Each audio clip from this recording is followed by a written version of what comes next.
This one's going to be a little bit technical, but it's important that you follow along with me because we have two major governmental breaches, not just here in the United States, but over in the UK. Two different flowery names, whether it's the Online Safety Act, which is what the UK government is using to enforce censorship on American companies, but also COSA in America, the Kids Online Safety Act. Now, you know, if the government is putting think of the kids in front of anything, you know that they're full of baloney sausage, that it's really not about the kids.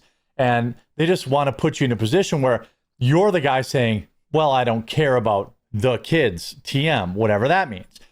Let's talk about first what's going on with the Online Safety Act, which is getting a lot of coverage because this is something that, you know, it started this morning, by the way, where you see this. This is from Representative Jim Jordan. This is why it's important in the United States, okay? UK regulators threaten American companies with censorship. We will be monitoring Rumble's position carefully. Now, by the way, I stream on Rumble every day at 2 Eastern, rumble.com/the quartering, or just look for the quartering on there.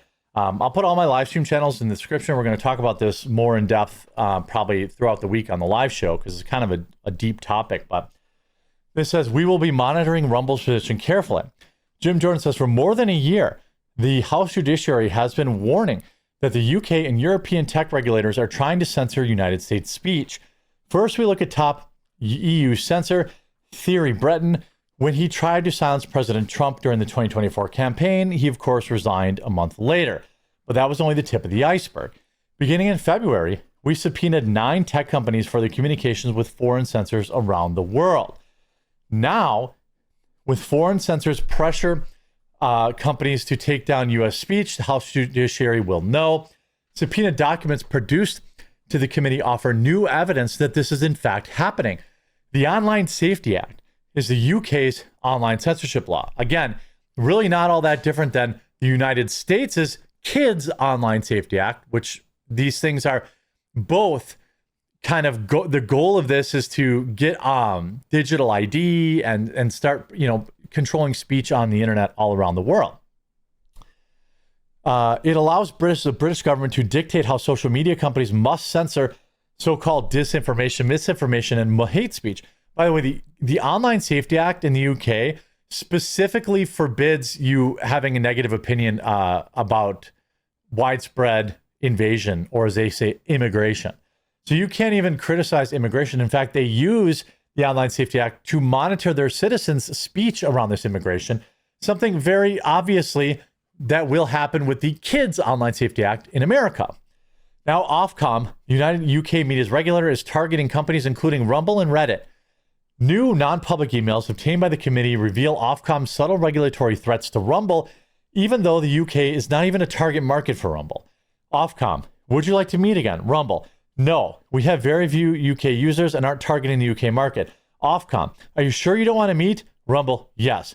Ofcom, wrong choice. We'll be watching you. We have subpoena power and we aren't afraid to use it. This is Ofcom directly threatening Rumble. We view a supervisory relationship between Ofcom and a service as the most effective way to review and assess compliance with its safety and governance rules. Rumble says, thank you for your follow-up email. Rumble has not finally determined whether or not the Online Safety Act even applies to us, but we are inclined, at least at this point, to think it does not. We do not have a significant number of online users in the UK, nor is the UK a target market for us. And while Rumble is capable of being accessed by UK users, we do not believe that there is material risk or significant harm to UK users as of Rumble. They said, we will be monitoring Rumble's position carefully. We would strongly encourage Rumble take steps to the steps required by the act to protect UK users from free speech. And this reporting, by the way, this is why I support Rumble. This is why, even though I do stream on Quartering Live, you know, Rumble is my home. And then, so Rumble says, we strongly encourage, so basically trying to strong arm him. That's right. UK authorities want to, quote, supervise a non-UK tech company that does not have a significant number of users online in the UK and is not even targeting the UK market. So why is a UK regulator harassing companies about UK censorship law that's supposed to only apply to the UK?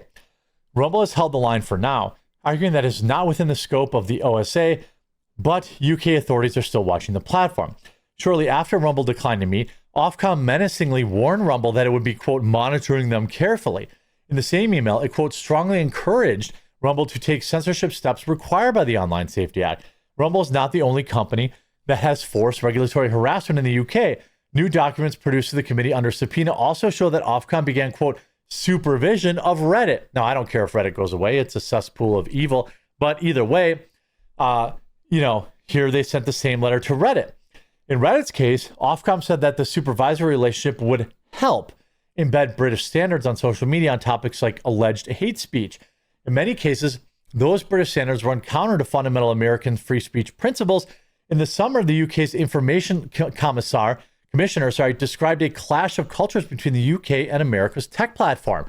He even singled out Reddit, claiming that its speech-friendly policies do not align with the expectation of British lawmakers. It's no surprise British officials have long been hostile to the online speech of Americans. Last year, London's top cop threatened to arrest Americans for online posts they made in America. Of course, they got ruthlessly trolled into oblivion. The committee continues their investigation. Again, it is far, here we have another overweight white liberal woman in charge, of course. Here's Peter Kyle. If you want to overturn the Online Safety Act, then you're on the side of predators. It's as simple as that. Since coming into force for the Online Safety Act has blocked / registered censored content that wasn't what the act was for. This includes immigration parliament debates. Wikipedia is challenging the categorization rules as an act will mean tough restrictions on the site. Aren't you guys on the list? I mean, this guy gets absolutely destroyed. I mean, this is, again, just to remind you, this is kind of how this stuff goes. To actually stop pretending that the people who are pushing this so hard are doing it to protect the children. Because if they really were, there are far more depraved things that they could be banning, but they're just not going there. And I've said this from the beginning, that I think that social media is very harmful for children. I think that it's been a guinea pig generation, and I think we're yet to see the long-term consequences, unfortunately, on these children. So I'm all for monitoring, limiting, banning children from this, but I have always been an advocate that this needs to come from the home, not from the government. And that if we give the government the keys to tell us how to police our own children, it's a very slippery slope. And just like during COVID, the government used the elderly as a pretext for all of their tyrannical measures, I believe this is another pretext that the government are using in order to push this legislation through, because who in their right mind wants to say out loud, no, we shouldn't ban it for the children, because it makes you appear like you don't care for the children. So they're very clever in how they've marketed this legislation, because anyone who pushes against it, they're going to slap them with the label of being all for child abuse. But I think that what we need to remember is that it was only a few years ago the government tried to come out and ban anonymous account users on the internet. Now, obviously, this caused a massive amount of pushback, and they sort of retracted and went, this isn't going to work. So how can we make this happen? And then it was shortly after that the narrative shifted, and that's when the children came into play. It was all about, and again, the UK government admits using Online Safety Act to monitor anti-immigration opinions. Now, this is not just a UK thing. Again, in America, we have COSA. Big tech is the only winner of the Online Safety Acts. Mainstream platforms are consolidating their power as niche sites are forced to close. This is about squeezing out free speech, websites. Here in America, the Kids Online Safety Act from the 119th Congress, 2025 to 2026. Reject online censorship, tell lawmakers to oppose COSA. There's 355,000 signatures. COSA won't make kids safe. This is in America. Instead, they'll put your youth in danger by preventing them from accessing resources they need. Concern about youth's harm from big tech are valid and real, but enabling censorship that harms the most marginalized kids is not the answer. So even the left is against the COSA, because they're going to say, oh, this hurts LGBTQs the most. Look, COSA is the same thing. Here's from Time Magazine. What you need to know about KOSA. This is from a little earlier this year. Congress could potentially pass the first major legislation related to children's online safety since 1998, as of course the Kids Online Safety Act, sometimes referred to as KOSA. It was reintroduced earlier this year. The bill has proven to be a major talking point, garnering bipartisan support and the attention from tech giants, but has sparked concern retargeted censorship from First Amendment groups and others advocating for LGBTQ kids, which don't really exist. Now it'll have another shot, and the bill's congressional supporters will have a chance to support why they believe the legislation is needed. The revival of the KOSA comes in the U.S. amid global discussion over how to best protect kids online. Well, your parents can just do that, right? In late 2024, Australia approved social media ban for people under 16 and set to come into effect later this year. In March, Utah became the first state to pass legislation requiring app stores to verify users' age, and Texas is currently moving forward with efforts for the expansive social media ban of minors, the Kids Off Social Media Act. This would ban social media platforms from allowing anyone under 13 to maintain accounts. We all know this won't work. Kids know how to use VPNs. Kids are using pictures of video game characters to get around online age verification. All this is the groundwork they need to lay to put digital ID into place, which is what, a lot of these nefarious globalist companies, want in place. That way, once you have digital ID into place, now you get social credit scores, social credit systems. You see here, when asked about the KOSA, if it's a type of legislation America needs, Patrick Kennedy said, "Our country is falling down on its own responsibility as stewards of our children's future."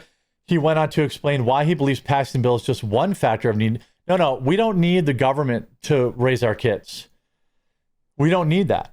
The bill would create a duty to care, meaning that tech companies and platform giants would be required to take steps to prevent potentially harmful encounters, such as posts about eating disorders and instances of online bullying from impacting young kids.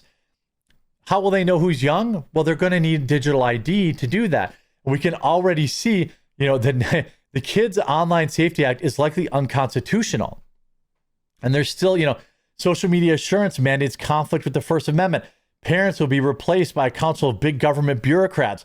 Requiring companies by law to collect data will create a honeypot for cyber criminals and predators. Vague, overbroad rules will be used to create a censorship regime. All of this stuff is true, and it's happening in the United States right now, and it's happening in the UK right now, and people need to pay attention and really, really keep an eye on this, because they're going to use this to enforce all sorts of insane censorship on us. I hope you're informed by this video. If you were, please do leave a like on it. If you haven't yet, subscribe or follow down below, and we'll talk to you again real soon.